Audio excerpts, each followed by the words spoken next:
Welcome back, dear students, to yet another lecture on the history of English language and literature. I wish all of us have a joyful learning of literature. Actually, I am also learning the subject with you. And in our previous two lectures, I tried to introduce to you the Victorian poetry and the most prominent poet of the Victorian times, Alfred Lord Tennyson. And in our lecture today, we shall talk about the second most prominent poet of the Victorian times, Robert Browning. Robert Browning, the poet, he lived from 1812 to 1889. Browning was born in Camberwell and was educated semi-privately, not a fully formal education. He began to write poetry at the age of 12. In 1846, Robert Browning married Elizabeth Barrett Browning, a renowned poet who enjoyed better reputation than Robert Browning himself.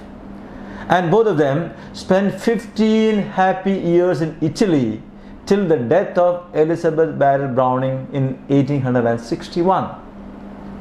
Robert Browning would return to England after the death of Elizabeth. Browning devoted his entire life for writing, and it was a career that was almost parallel to that of Lord Tennyson, Alfred Lord Tennyson. Now we shall discuss something about the works of Robert Browning, mostly the poems of Robert Browning.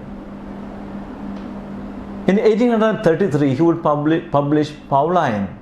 Now this is the first work of importance by Robert Browning. First work of importance, Pauline. This poem shows the influence of Shelley, the poet, whom Browning held in great reverence. So the Pauline, the poem, was very much influenced by Shelley, the poet. The second poem that we can remember is the poem published in 1835. The name of the poem is Paracelsus. Now it is a story of the hero's unquenchable thirst for that breadth of knowledge which is beyond the grasp of one man. So thirst of a hero for that knowledge which is beyond the grasp of man. Now this poem contains one of the main ideas of Robert Browning.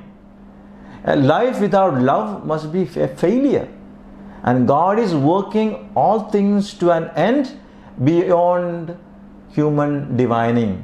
We see the themes of love, faith and God in this particular poem. These themes which are very dear to Robert Browning. In 1837, he would publish Stratford, and it was a play by Browning. We are discussing the poems of Browning. Now this was a play by Robert Browning. In 1840, Robert Browning would publish Sordello. Now it is qualified as the most obscure means not very clear, quite vague or uncertain.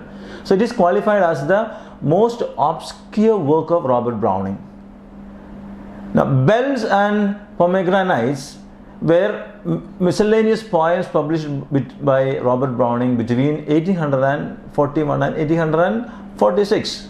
Bells and Pomegranates. Now in the writings of Robert Browning, we see the perfection of the use of dramatic monologue. So he is the person who perfected the use of dramatic monologue. Now what is dramatic monologue? Dramatic monologue is a type of poetry written in the form of a speech. So a poetry written in the form of a speech of an individual character. The three features of dramatic monologue as noted by M.S. Abraham is, the first feature is the single person who is not the poet. The single person utters the speech that makes up the whole of the poem. So it is a single person who is uttering the whole of the poem in a specific situation at a critical moment. So it is not the poet, but a single person is uttering the poem at a critical moment in a particular situation. The second thing to be remembered is that this person addresses and interacts with one or more other people. But we know the presence of others, the other people, only from the clues in the discourse of the single speaker. So actually there is only one speaker. He is talking about the other persons who are with him.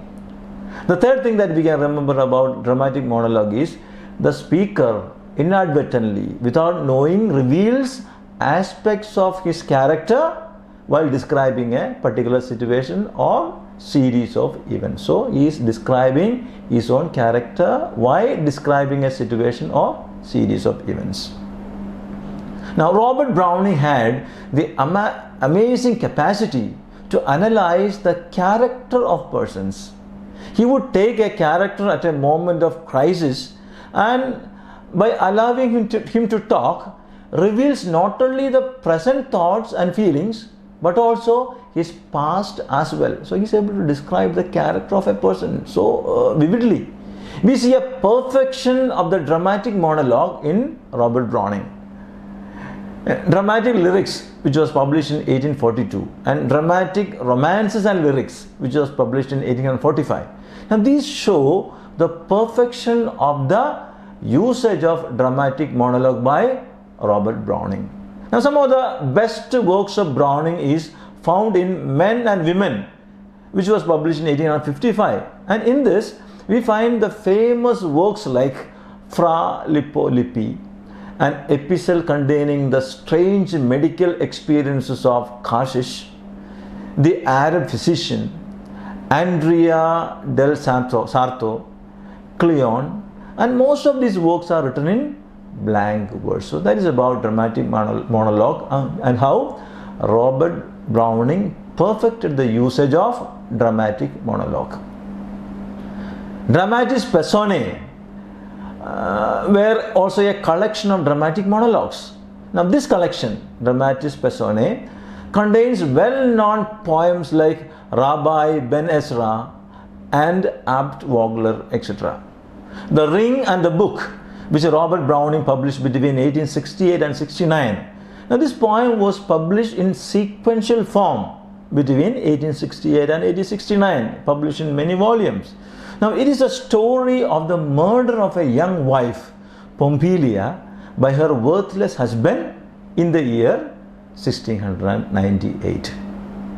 The last volumes of poems of Browning were titled Asolando, and it was published on the very day that he died. He died on 12th December 1889. Now we have seen something about Robert Browning, some of the works, the poetry of Robert Browning. Now we shall also see some of the characteristics of the poetry of Robert Browning. Characteristics of the poetry of Robert Browning. Now most of Browning's poetry is constructed with the dominant themes of love and faith. He was a believer. His poems connects love, religion and faith in a world that was being torn apart through the crisis of faith.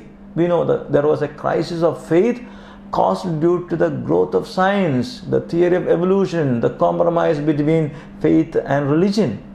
Now it will help to, his poems will help to overcome the crisis of faith experienced during the period. The second characteristic of the poetry of Robert Browning is dramatic genius in poetry. His dramatic genius in poetry. Now he is renowned for his dramatic genius in poetry. He almost perfected the dramatic monologue. His most successful dramatic monologues include My Last Duchess, Soliloquy of a Spanish Cloister, and Andrea del Sarto. So he almost perfected the dramatic monologue, the technique of dramatic monologue. The third characteristic that we can remember about the poetry of Robert Browning is that he was an uncompromising enemy of scientific materialism. He was a believer. He was an uncompromising enemy of materialism, scientific materialism. He preached God and immortality as the central truths of his philosophy, the central truths of his life. So the struggle between faith and religion, he holds on to faith and God. The fourth characteristic that we can remember is his optimistic faith. There was no place for melancholy in his life or in his poetry. He always held on to his optimistic faith, optimism. It was an inspiration to many who were struggling to hold on to their faith, optimism. He would state, God is in his heaven, all is right with the world. There is God and everything is right with the world. Now this was the answer to the question whether life was worth living. God is in his heaven and all is right on earth. So my dear students, like Alfred Lord Tennyson, Robert Browning devoted his entire life to literature. He was unlike Tennyson in the sense that he was bold and unconventional in manner and style. His genius was dramatic and he made effective use of dramatic monologue. The main feature of his poetry was psychological insight, depiction of characters, analytical subtlety and dramatic interpretation. So psychological insight, dramatic interpretation and analytical subtlety. He had strong faith in God.